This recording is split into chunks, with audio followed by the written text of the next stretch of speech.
Hi, I'm Shashank Bhargava, and you're listening to Three Things, the Indian Express news show. In this episode, we talk about the song Naatu Naatu from the film RRR winning an award at the Golden Globe. We also talk about what a recent survey tells us about the barriers that Indian women face in sports. But first, we talk about the ozone layer, which is absolutely critical for all kinds of life on the planet. And this is because this layer, found mainly in the upper atmosphere, absorbs all the ultraviolet rays coming from the sun, which can cause skin cancer and other diseases both in plants and animals. Now, earlier this week, a scientific panel backed by the United Nations said that most of the ozone layer will heal itself by 2040. And the reason this is significant is because there was a time back in the 80s when the depletion of the ozone layer was the biggest environmental concern in the world. Yes, when we were kids, the early 90s, ozone used to be one of the hottest topics of discussion. Ozone layer, everyone used to be taught about the ozone hole, and people used to recall that fairly easily. That's Indian Express's Amitabh Sinha, who reports on science and environment for the paper. So, it used to be one of the very, frequent topics of discussion at that point of time, yeah. In this segment, we talk to Amitabh about the reason why it was depleting and how it is now slowly healing itself. Amitabh, so tell us what exactly was causing the ozone layer to deplete? So ozone actually, like when we talk about climate change, there are a set of gases, greenhouse gases as we call them. They are responsible for, their concentration in the atmosphere goes up, and because of which there are consequences that follow. Similarly, in the case of ozone layer, a different set of chemicals were found to be responsible. And these used to be collectively called ozone depleting substances. So these chemicals, when they were emitted, and these were mainly industrial chemicals containing, they used to be compounds of chlorine or fluorine or bromine, together they are called halogens. So these compounds, which had widespread industrial use, in a few specific sectors. And when they reached the upper atmosphere after being emitted, they used to have chemical reactions with the ozone, and they used to, sort of destroy the ozone molecule. So because of which the ozone concentration was going down. Right, and these chemicals were mainly being used in air conditioning, refrigeration, paints, and furniture industries. So do we know how much depletion had taken place at its peak? So as it is, the ozone layer is quite a thin layer. We call it a layer. It's not exactly a layer. We are just talking in terms of, the concentration of ozone. Even when we say a hole, it's not exactly a hole, just that the concentration of ozone has dipped sharply in those places, and then it's referred to as hole. Right, and I remember even in comics about environmental issues, they would always show a hole in the atmosphere. They used to show a hole. But yeah, so basically there is no hole. It's just that the ozone layer is spread throughout at a distance of between 10 or 50 kilometers from the Earth's surface. At the top, in the upper atmosphere, there is a layer, there is a spread of ozone around the Earth. And the concentration is, even in the normal circumstances, it's very, very low. Now, we are talking about a few molecules of ozone for every million or tens of millions of molecules of air. And as it is, air is very thin at those locations. So even compared to air, it used to be like very, very thin. But that was enough to protect us from these ultraviolet radiation. So what was noticed in the early 80s is that the concentration of ozone in that zone was found to be sharply below what was observed a few decades ago. And the prominent sort of ozone hole was over the polar regions, both over the North Pole and the South Pole, and even more prominently over the South Pole. The biggest ozone hole, so as to say, is over the Antarctic, not so much over the rest of the world. And that has got to do with meteorological factors. So when you see the pictures of ozone hole that are graphically represented, you see the most prominent, reduction in the concentration is over the Antarctica region. So that is what was noticed in the early 80s. And thereafter, they started to think of remedial measures. And the remedial measures, of course, was to do away with these chemicals that we were using. And this happened as a result of the Montreal Protocol, right? This international treaty which was designed to protect the ozone layer. Yes, exactly. Montreal was finalized in 87, comes into effect in 1989. And immediately the idea was to ban these chemicals that were being used, all these CFCs and HCFCs and PFCs, those kind of chemicals. So it began working immediately after that. And Montreal is supposed to be one of the most successful environmental treaties ever. And it has been very, very successful. So the latest reports say 99% of the chemicals that it sought to ban in 1989 have been done away with. So the world is rid of 99% of the CFCs and PFCs emissions, which used to be at one point of time increasing every year. And according to the latest report, how long will it take for the ozone layer to go back to the way it was? So the latest estimates that have been put out say that over Antarctica, where the ozone hole is the most prominent, over Antarctica, it will be completely repaired, entirely healed by 2066. And over the rest of the world, it's likely to happen much before that, by the 2040s itself, early 2040s. So that's an estimate that has come out recently, last couple of days.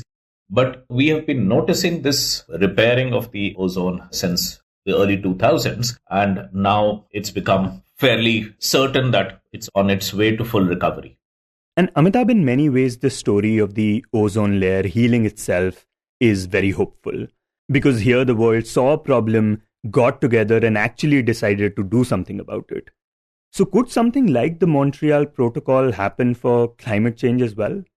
So that's the argument that's often made, that the success of Montreal Protocol can be repeated for climate change as well. Now, while there are parallels in the fact that the entire world came together, agreed to an international mechanism and phased out a certain set of gases that were responsible for causing this problem, the parallel actually ends there. There are fundamental differences in the way you could phase out sort of sectoral gases like the CFCs and PFCs. And the comparisons with the greenhouse gases do not go further than that, mainly because even these chlorofluorocarbons, while they were being used quite extensively in those industries that we spoke about, they're very sectoral in nature.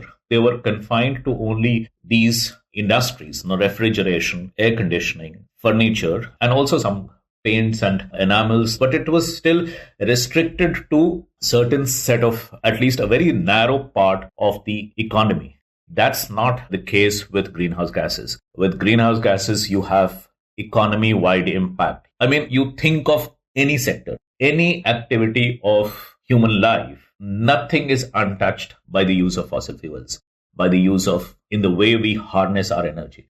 And therefore, it's a much more intractable problem. So while for our main energy sources, we continue to shift to renewable sources, and the idea is that over the next few decades, we'll transition completely to renewables. But it's a much more difficult problem than the problem posed by ozone depleting substances. So the parallel is there, but it's a limited parallel. And next we talk about the song Naatu Naatu from the film RRR.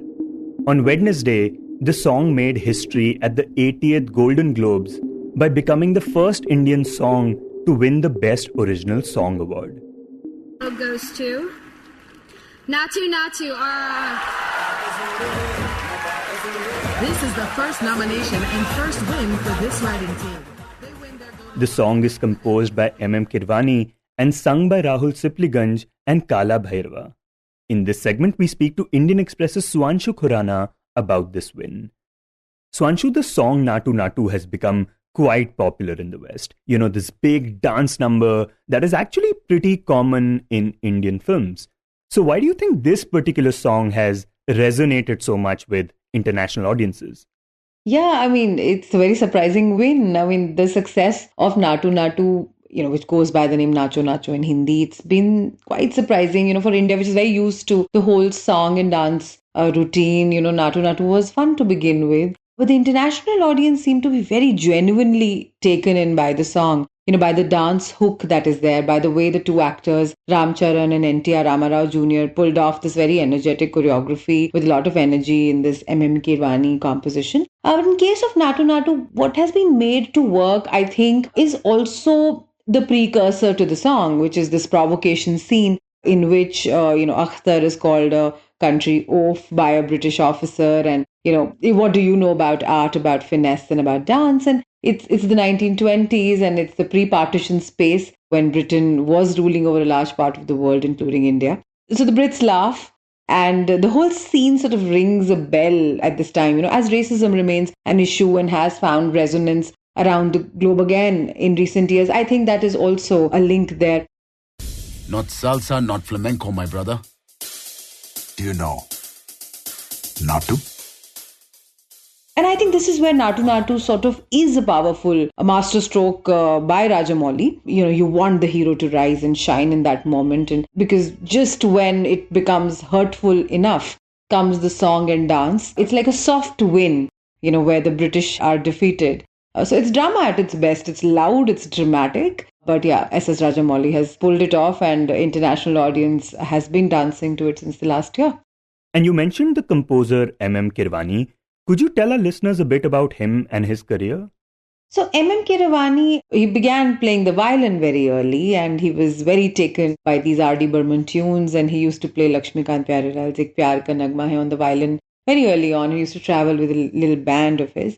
But he started his own career with Telugu cinema in 1987. But his first independent film, he was an assistant earlier. So his first independent film came in 1990, and which was Manasu Mamata. But it was Ram Gopal Verma's Telugu thriller Shana Shanam, which sort of really put him under the spotlight.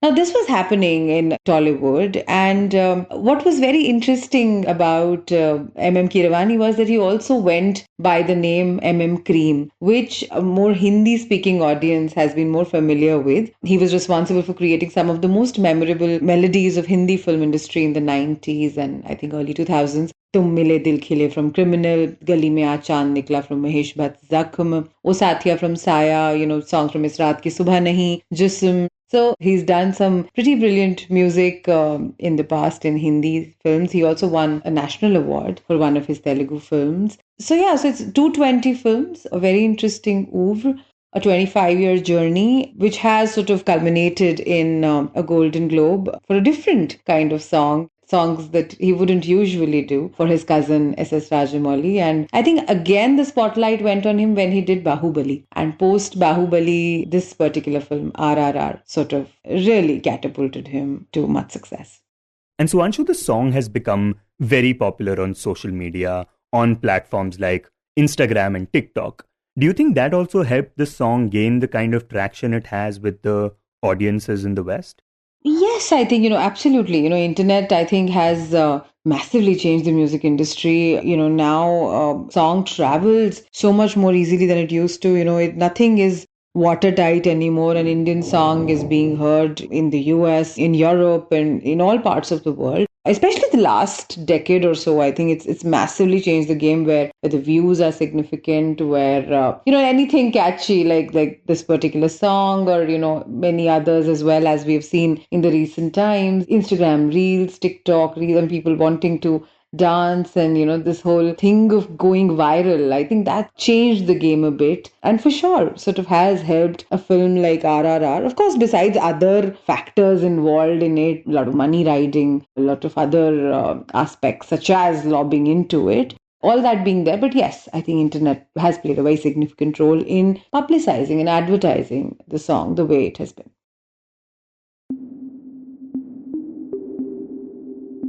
And in the end, we talk about the state of Indian sports.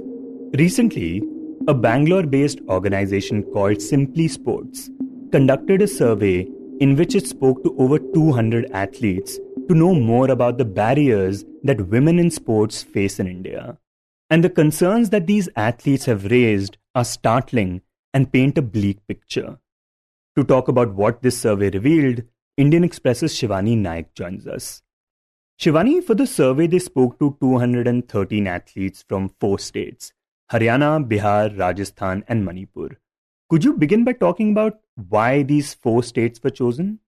I think the initial research looked into the number of medals that athletes from all the Indian states had won. And they looked at basically the ratio of medals to participation. So if we look at absolute numbers, I think Maharashtra has the highest number of participants. But in terms of medals, Haryana and Manipur were the top 2. And Bihar and Rajasthan happened to be the bottom 2. So it was like a representative sample, not completely comprehensive study. It was a pilot study, a pilot survey, but they chose to look at the entire arc of, the maximum and the minimum. And obviously there was the assumption that those in between would be more or less the same in terms of their views. But they don't claim to be an exhaustive study. It was meant to be a representative study. And we've mentioned before that the survey was trying to find out about the barriers that women face in sports. So what were its biggest findings? So if we look at just the elite achievers, the Olympic medalists, we might actually think that everything's pretty hunky-dory. In 2016 Rio Games, we had 2 medalists and both were women. 2021 or 2020 Olympics, again, it was fairly even, but the fact is that there are multiple barriers, obstacles that stop girls from taking up sport. And obviously at the grassroots level, this is obviously at the very basic fundamental level of playing sport, which goes beyond the PT period, which goes beyond the physical education, that 1 hour or whatever that is dedicated to it at school. But just taking up sport, just playing sport outside of school, the numbers are just not there. They're very abysmal. There are certain states like Manipur and Haryana where girls are encouraged. They do look up to the medalists and want to sort of emulate those female heroes. But there are large swaths of states of Indian territories where sport is absolutely unthinkable, or it is limited to people who can afford it, to families that can afford it. So that is the primary sort of finding. So don't allow the achievements of elite athletes to shunt away this fact that a lot of girls do not have access to sporting facilities, or there are other mental barriers that stop them from taking up sport. Yeah, the survey talks about poor access to sports facilities and the lack of equipment. And also the fact that in Manipur, for example, a lot of athletes have to travel more than 10 kilometers to reach a sports facility. The Manipur example was very, very confounding. It was a little surprising because we know that girls in Manipur want to take up sport. They eventually go ahead and take it up as well. But just the fact that the access to a practice facility or to a proper practice facility could be more than 10 kilometers away. After I think Mirabai Chanu won her medal, she kind of dedicated that medal to a lot of truck drivers. And that shows that she had to travel a fair distance to reach the first coaching center that she went to. So even in places where girls want to, the parents are not stopping them from taking up sport. There are facilities available, but then they are sort of far away. And it's just making life difficult for girls who really want to take up sport. It might sound like nitpicking because Manipur has 52 elite athletes. That's who have represented India at the Olympics and World Championships and other games. But the thing is, life is not easy in getting there, in getting to that destination of becoming an elite athlete. And that was shocking, surprising, or whatever you call it. And the other thing that the survey found out was that there is a big lack of female coaches in the country. Could you talk about what the survey numbers tell us and how big of a deal is that? I think it's huge also. It's across the country. Do we have a head coach who is a woman? Now, I think a few years back, probably weightlifting, probably gymnastics. But again, the numbers are just not there for it to be even looked at as an example. And I'm talking about the head coach. So I think there is a fundamental lack of confidence, one, in women to apply for that role. That was one of the things that the survey pointed out. The upskilling doesn't happen. By that, I think they mean that when female athletes at the elite level retire, they need to, skill up. The transition to coaching is something that they need to put an effort into. But also from the other side, whether they are trusted with an entire bunch of athletes. Now, right now, as we speak, the women's hockey team has a female coach who's a foreigner, but it is absolutely possible. But I think the onus is on the women to also upskill and put their names in the ring and actually believe that they will be able to serve as head coaches and in a decision-making capacity. And apart from the lack of sports facilities and female coaches, the other thing that some athletes mentioned was how they were made to feel uncomfortable when they were wearing shorts while playing certain sports. Could you talk a bit about that, and did we see that happening in any one state more than the other? I think in the survey, it was Bihar where the girls said that they felt a little uncomfortable. I mean, or rather, they felt comfortable wearing salwars like under the skirts or shorts, so that they could just get on with, playing and practicing and not worry about people, circling them and sort of staring at them. But this is a huge problem, I remember speaking to a long distance runner once who used to kind of circle Shivaji Park. Now, Shivaji Park is like the absolute, it's Mumbai. It's the modern place, field. But she felt uncomfortable. She was, I think, in her mid-30s, and she felt uncomfortable sort of running at Shivaji Park in shorts. So there is a problem in terms of people staring and just girls being made to feel sort of uncomfortable if they are not completely covered. But again, you will not have this problem in Haryana or in Manipur, the two other states, or in Punjab, where they used to. It's that whole thing of just normalizing something which should not be an issue at all, but which is taking time in India, because there will be incidents where they're stared at and they feel uncomfortable. And Shivani, as someone who has been reporting on Indian sports for some time now, was there anything else about the survey that really stood out for you? Yeah, there was a stat there that just 38% of the population in India claims to watch women's sports. Now, this is really, really worrying, and this is really, really silly, if you ask me. And the thing is, it's true as well. I heard people say, what's there to watch in women's tennis, even at the slams? Okay, women's cricket faces so many perception hurdles. And again, for me, it is a huge surprise because I keep writing on badminton, where we've had two massive female stars, 2 or 4, if we have to add Jwala and Ashwini to that. It was unthinkable that people could actually think that women's sport is not interesting. I mean, come on. But yeah, the number is 38%, and that's really, really sad. I think sport is sport, and a competition is a competition. It's A versus B, and any A versus B can get very interesting, and there are men's matches which can be deadly dull, like super ponderous and super blah. And I'm guessing it's the same for women as well. But to kind of summarily say that women's sport is not interesting enough, and 38% watching it, which means 62% not really being very keen on it, it's a shocking number. You were listening to 3 Things by the Indian Express. Today's show was written and produced by me, Shashank Bhargava, and was edited and mixed by Suresh Pawar. If you like the show, then do subscribe to us wherever you get your podcasts. You can also recommend the show to someone you think will like it, share it with a friend or someone in your family. It's the best way for people to get to know about us. You can tweet us at Express Podcasts and write to us at podcasts@indianexpress.com.